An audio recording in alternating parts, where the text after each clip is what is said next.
Life on the Mississippi, by Mark Twain. Chapter 14. Rank and Dignity of Piloting. In my preceding chapters I have tried, by going into the minutiae of the science of piloting, to carry the reader step by step to a comprehension of what the science consists of, and at the same time I have tried to show him that it is a very curious and wonderful science too, and very worthy of his attention. If I have seemed to love my subject, it is no surprising thing, for I have loved the profession far better than any I have followed since, and I took a measureless pride in it. The reason is plain.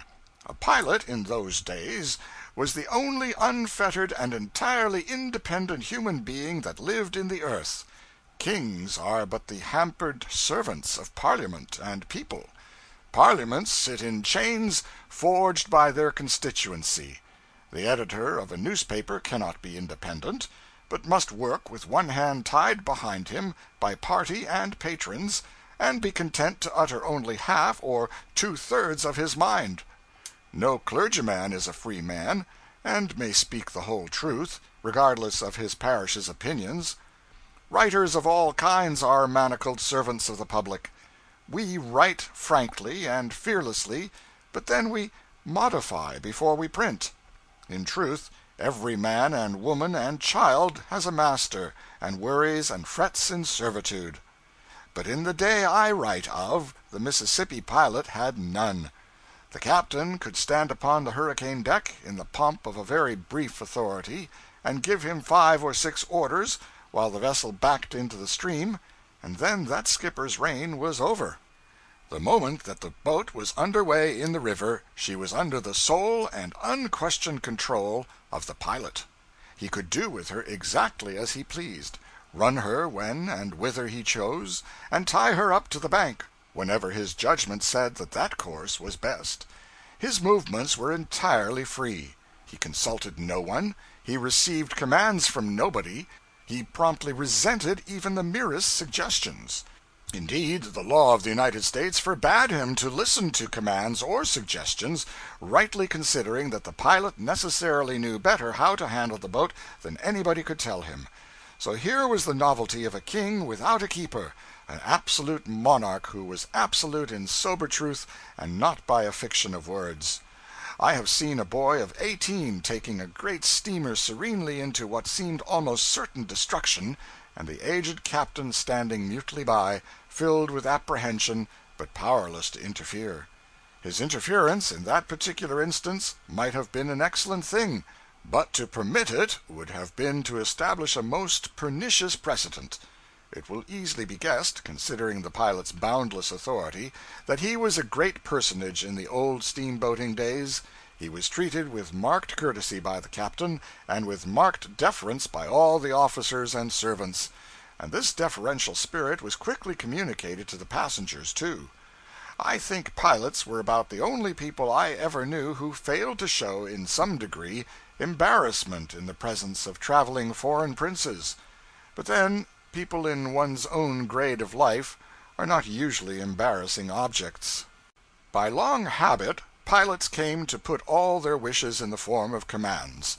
It gravels me to this day to put my will in the weak shape of a request, instead of launching it in the crisp language of an order.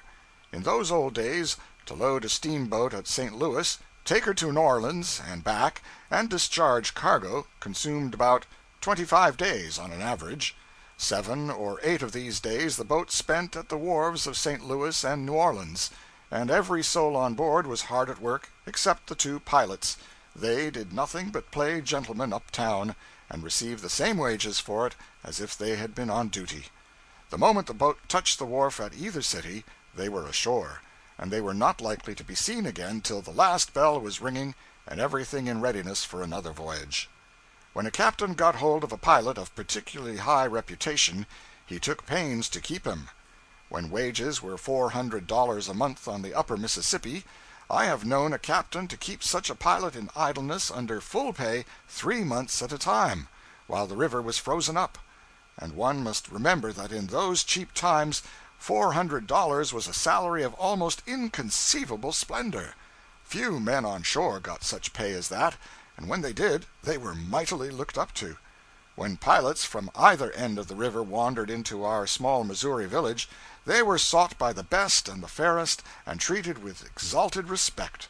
Lying in port under wages was a thing which many pilots greatly enjoyed and appreciated, especially if they belonged in the Missouri River in the heyday of that trade, Kansas times, and got $900 a trip, which was equivalent to about $1,800 a month.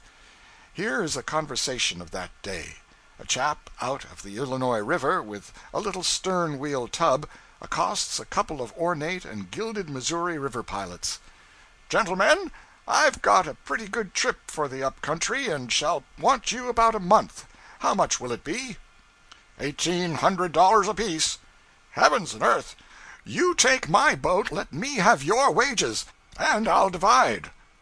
I will remark, in passing, that Mississippi steamboatmen were important in landsmen's eyes, and in their own, too, in a degree, according to the dignity of the boat they were on. For instance, it was a proud thing to be of the crew of such stately craft as the Alex Scott or the Grand Turk. Negro firemen, deck hands, and barbers belonging to those boats were distinguished personages in their grade of life, and they were well aware of that fact, too. A stalwart darky once gave offense at a negro ball in New Orleans by putting on a good many airs. Finally, one of the managers bustled up to him and said, "Who is you, anyway? Who is you? That's what I want to know." The offender was not disconcerted in the least, but swelled himself up and threw that into his voice which showed that he knew he was not putting on all those airs on a stinted capital. "Who is I? Who is I? I let you know mighty quick who I is. I want you niggers to understand that I fires de middle (footnote door) on de Alex Scott." That was sufficient. The barber of the Grand Turk was a spruce young negro, who aired his importance with balmy complacency, and was greatly courted by the circle in which he moved.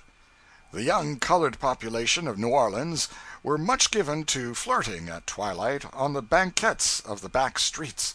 Somebody saw and heard something like the following one evening in one of those localities.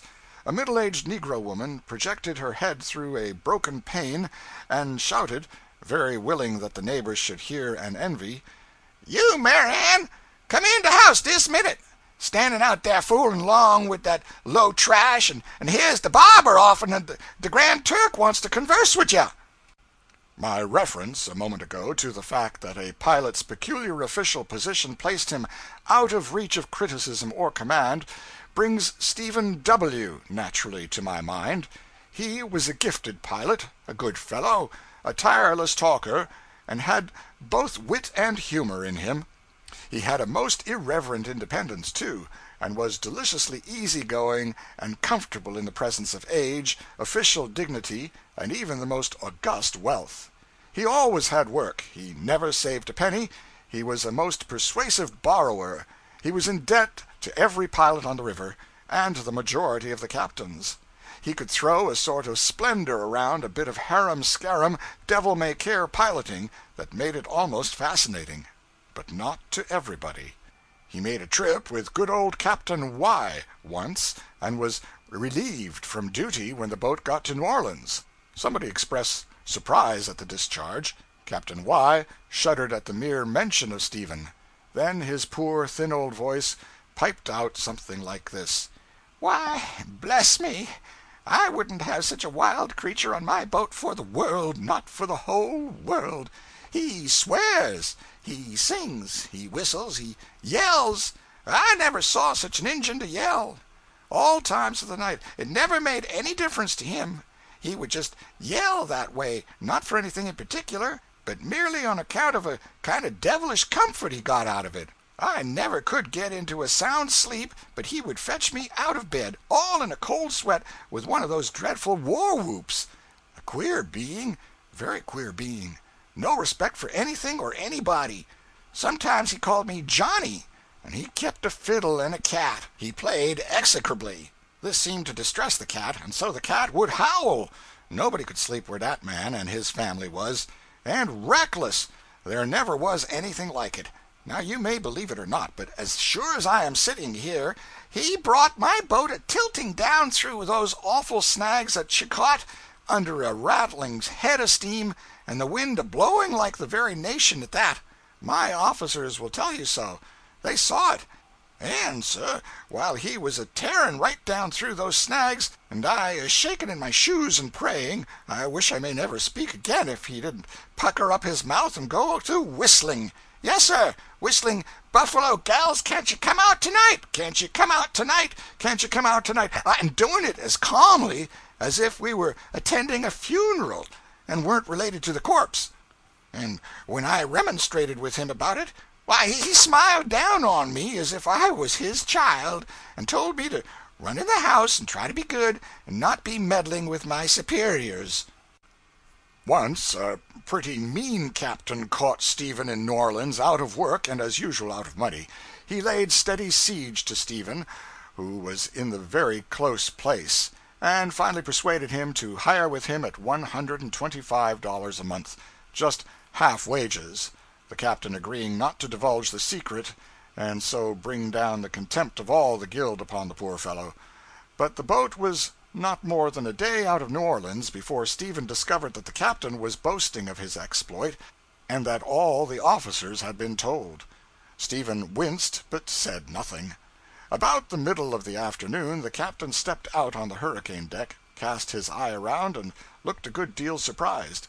He glanced inquiringly aloft at Stephen, but Stephen was whistling placidly and attending to business. The captain stood around a while in evident discomfort, and once or twice seemed about to make a suggestion, but the etiquette of the river taught him to avoid that sort of rashness, and so he managed to hold his peace. He chafed and puzzled a few minutes longer, then retired to his apartments.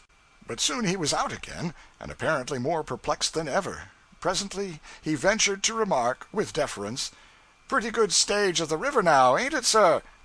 'Well, I should say so. Bankful is a pretty liberal stage.' 'Seems to be a good deal of current here.' 'Good deal don't describe it. It's worse than a mill race.' 'Isn't it easier in toward shore than it is out here in the middle?' 'Yes, I reckon it is. But a body can't be too careful with a steamboat. It's pretty safe out here. Can't strike any bottom here. You can depend on that.' The captain departed, looking rueful enough. At this rate, he would probably die of old age before his boat got to St. Louis. Next day he appeared on deck and again found Stephen faithfully standing up the middle of the river, fighting the whole vast force of the Mississippi, and whistling the same placid tune. This thing was becoming serious. In by the shore was a slower boat clipping along in the easy water and gaining steadily. She began to make for an island chute. Stephen stuck to the middle of the river. Speech was wrung from the captain. He said, 'Mr. W., don't that chute cut off a good deal of distance?'